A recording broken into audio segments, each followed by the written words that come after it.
There is someone at your work who has never attacked you. Not once. Nothing they have ever done to you would survive being repeated out loud. And they have quietly made the last year of your life worse. By the end of this, you will have names for 4 specific things they do.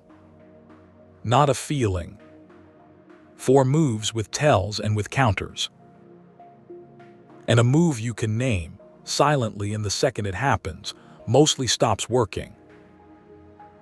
Start in Kenya with a baboon called Solomon. Solomon was the boss. For years he ran his troop, and he ran it on style rather than muscle. He had held the top position long past the point where he could actually have won a fight for it, holding on purely by the fact that nobody had tested him. That is a real strategy, and it works right up until the moment it doesn't. Then somebody tested him. A younger male called Uriah took him apart in front of everyone. And the instant the troop saw that it could be done, everybody tried.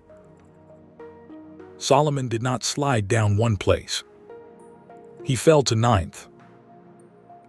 And here is what happened to him afterwards, described by the scientist who sat in that field for years watching it. Solomon became craven and obsequious around everyone above him. And he became vicious to everyone below. There was a baboon in that troop that Sapolsky describes as poor, weird job. No allies. No protection. Nobody's friend. And Solomon harassed him endlessly. Now that word endlessly is the entire point of this episode. Because if you had walked into that field and watched for an hour, you would have seen nothing. A shove near the food. A lunge that never landed. Taking a patch of shade that Job was already sitting in. Walking past a little too close. Any single one of those is nothing at all. You could film it and show it to somebody, and they would ask what they were supposed to be looking at. Robert Sapolsky only knew it was happening because he had been writing everything down for years. Hold on to that, because we are coming back to the notebook. The notebook is the answer. Now your office. Think about what would actually happen if you tried to report one of these incidents. Just one. Picture yourself saying it out loud to somebody with authority. He sent the file late. He said, "Wow, brave choice about your slide." He asked in the meeting whether anyone had checked your numbers. You weren't on the invite. Read that list back to yourself. Every item on it is nothing. Anybody hearing it would think you were overreacting, and about each individual item, they would be right. Because the injury is not in any of them. The injury is that there have been 40 of them, and every single one pointed in the same direction. So here is the name. And I am giving it to you now, at the start, instead of saving it for the end, because you are going to need it to hold the next 10 minutes together. The unfillable. The unfillable is hostility built to stay underneath the line where it could be named, or proved, or repeated to a third person. Every incident is trivial. The damage lives entirely in the pattern. And no single incident ever contains the pattern. That is the whole trick, and I want to say it as plainly as I can, because once you have this sentence, you can never be confused by this person again. The harm lives in the pattern. The evidence lives in the incident. And those two things never turn up in the same place at the same time. Which is exactly why you can feel it perfectly and prove it never. One thing before we go further, and this matters more than anything else I am going to say. Everybody does the mild version of this. Everybody. You have taken slightly too long to reply to someone in order to make a point. You have put a small dig inside a compliment and enjoyed it. So have I. Robert Greene, who cataloged these moves more carefully than almost anyone, is very clear that the everyday version is just the friction of being alive around other people, and that the right response to it is to let it go. So if you finish this video and start suspecting everybody around you, I have made you worse, not better. That is not what this is for. What we are looking at is the chronic version. Same person, same direction, over and over and over. Frequency is the diagnosis. Once is just weather. Right. 4 moves. The first one arrives dressed as kindness. Call it the hooked compliment. It is praise delivered in public with a limitation built into the middle of it. That was great, honestly, so much more confident than usual. You're so good at keeping things simple. Brave choice, going in without slides. Every one of those is a gift you cannot give back. You cannot object to a compliment without instantly becoming a person who objects to compliments. So you say thank you. And then you carry it around for 3 days, working out exactly what was meant by it. Which was the point? Greene's read on this one is blunt. It is designed to take a small chip out of your self-esteem and to have you still turning it over long after the person who said it has forgotten they said it. The tell is simple, and it is completely reliable. Real praise makes you lighter. This leaves you doing forensics. And the counter is beautiful because it costs you absolutely nothing.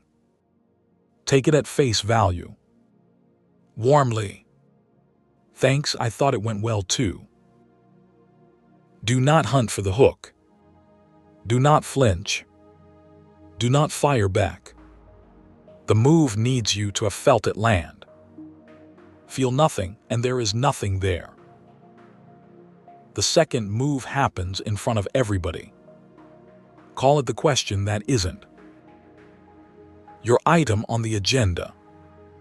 And someone asks pleasantly and with a slightly concerned face, "Sorry, did anyone review this before it went out?" Notice exactly what has happened. Nothing hostile has been said. A question was asked, and a question is the most legitimate thing that exists in a meeting. Nobody could ever be accused of anything. But every person in that room now has a new idea in their head.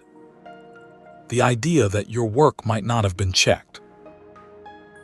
And that idea was installed by you being asked, not by anything anybody claimed. The tell is that there is no answer that satisfies it. There is no piece of information you could produce that would close it, because information was never what it was for. And the counter here is precise, and it is the exact opposite of what your body is going to want to do. Answer the literal question. Briefly. Then stop. Yes, Priya reviewed it on Tuesday. Full stop. Do not answer the implication. The moment you start defending yourself, and I want to be clear that my numbers are always properly checked, you have confirmed to everybody in that room that there was in fact an implication, and that it was serious enough to defend against.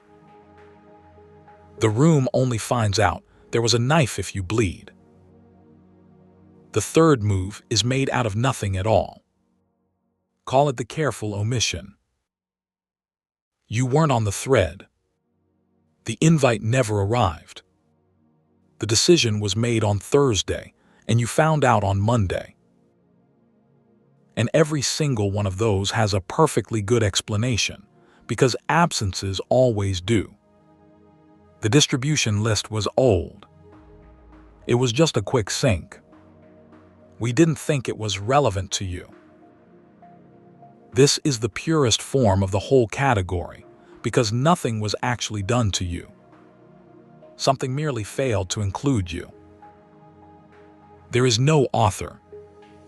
You cannot be angry at a thing that did not happen. The tell here is arithmetic, and it is the only one available to you. Count.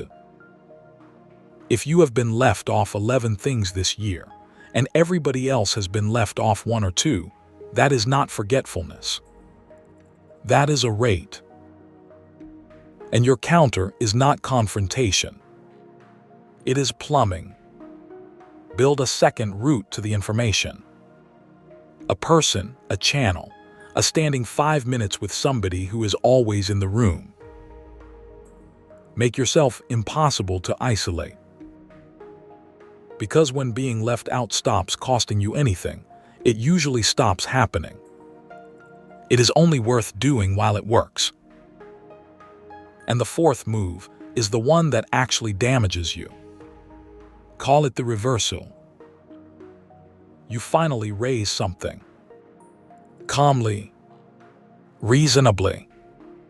You rehearsed it in the car on the way in, and you softened it twice. And within about 90 seconds, you are the one apologizing. They go quiet. The wounded look arrives. Fine. Whatever. If that's how you feel about it. And then, usually, they produce something you supposedly said 4 months ago that you have no memory of saying and absolutely cannot disprove. And now, somehow, the entire conversation is about you. Greene's description of how you feel walking out of that room is the most accurate thing I have read on this subject anywhere. You start wondering whether you overreacted, whether you are being paranoid, whether you can trust your own read on anything at all. You know that you were upset. You just do not know anymore whether you were allowed to be. And here is the piece that has probably been hurting you the most without you ever being able to name it. They are lovely to everybody else. This runs on you, specifically, which means that when you finally work up the nerve to mention it to a colleague, you get a blank look and a well, really. He's always been fine with me. And the doubt doubles. That is not evidence that you are imagining it. That is the machine working exactly the way it was designed to work. Which is why we go back to Kenya. Because Sapolsky had the identical problem that you have. Think about his situation. He is a trained scientist. He is sitting in a field. His literal job, the only thing he is there to do, is to notice baboon behavior. He has nothing else competing for his attention. No deadlines, no politics, no boss. And he still could not see this in real time. Nobody can. In the moment, it always looks like nothing. So what did he actually have? Years of notes. Every interaction. Who did what to whom and when. Written down, day after day after day, in a field in the heat. And when you look at data like that, there is a normal shape to it. Number 4 in the hierarchy mostly bothers number 3 and number 5. 17 deals with 16 and 18. Everybody squabbles with their immediate neighbors. That is what a hierarchy looks like on paper. Except in Solomon's troop, the top 5 males were spending an extraordinary amount of their time on the animal ranked 11th. Wildly out of proportion. Nobody's neighbor. It made no sense at all. until you knew that number 11 used to be number 1. And that baboons have long memories and hold a grudge like a mortgage. You could not see that from an afternoon in the field. You could only ever see it from the notebook. And that is not a metaphor. That is the actual answer, and it is the only thing in this episode that completely works. So, here is what you get back. First, the 4 words. Hooked compliment. Question that isn't. Careful omission. Reversal.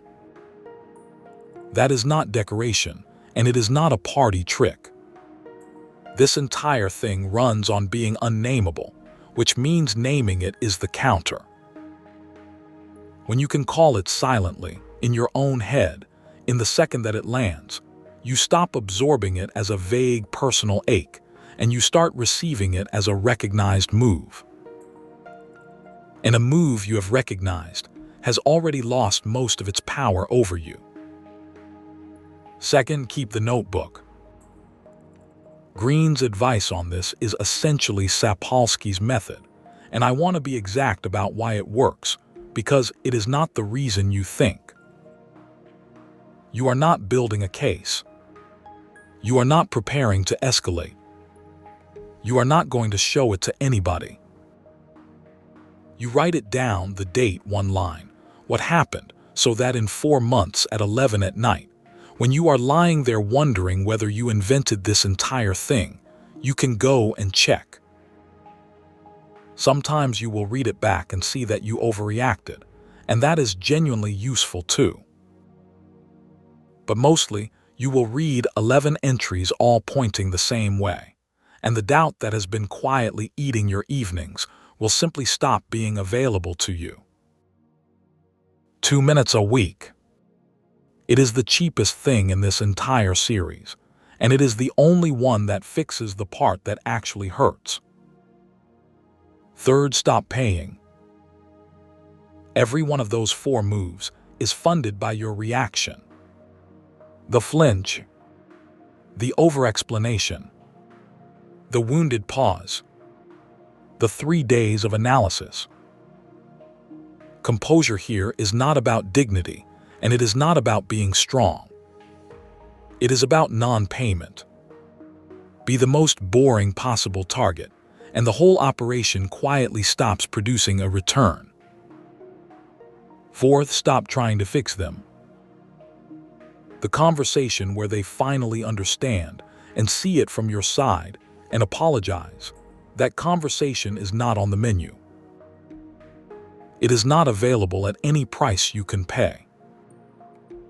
Greene's conclusion, after all his cataloging, is that people who run this chronically are almost always far too thin-skinned to look at it honestly, and that your realistic goal is clear sight and distance, not repair. So stop spending your Sunday evenings drafting the perfect confrontation. Managing a situation and repairing a person are 2 completely different jobs, and only one of them is actually available to you. Fifth, you keep the guide. Not for this person. For the next 20 years. You are going to meet these 4 moves in every organization you ever join, in different accents, wearing different faces. And now you will spot them in week 1 instead of in year 2. Here is where that leaves you. Most people never get these words. They spend years carrying a low ache they cannot source. And because they cannot source it, they point it inward, and they decide that the problem must be that they are too sensitive. So they get smaller and more careful, and they apologize more.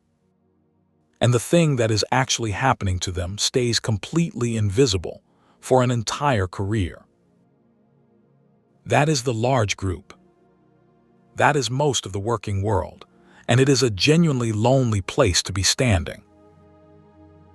You just walked out of it, holding 4 words and a notebook. And that is what this whole channel is for. Taking the thing that everybody feels and nobody can say, and handing you the word for it. The words are the collection. Get enough of them, and there is very little that can happen in a room that you cannot name while it is happening. One more thing before you go. Everything so far has been about people. Next time, there is no villain at all. Think about the last report you wrote that nobody read. The meeting whose only genuine output was that the meeting had taken place.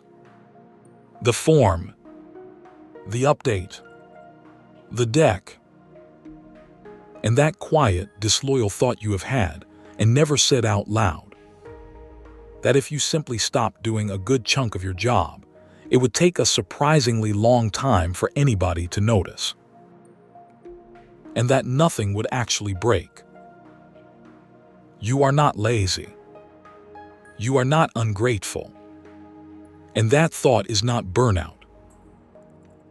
It is an accurate reading of something structural, and there is a name for what it is doing to you. It also explains the strangest thing about that job. Why the 2-week holiday did not fix it. Why it has never fixed it. And why it was never going to. That's next.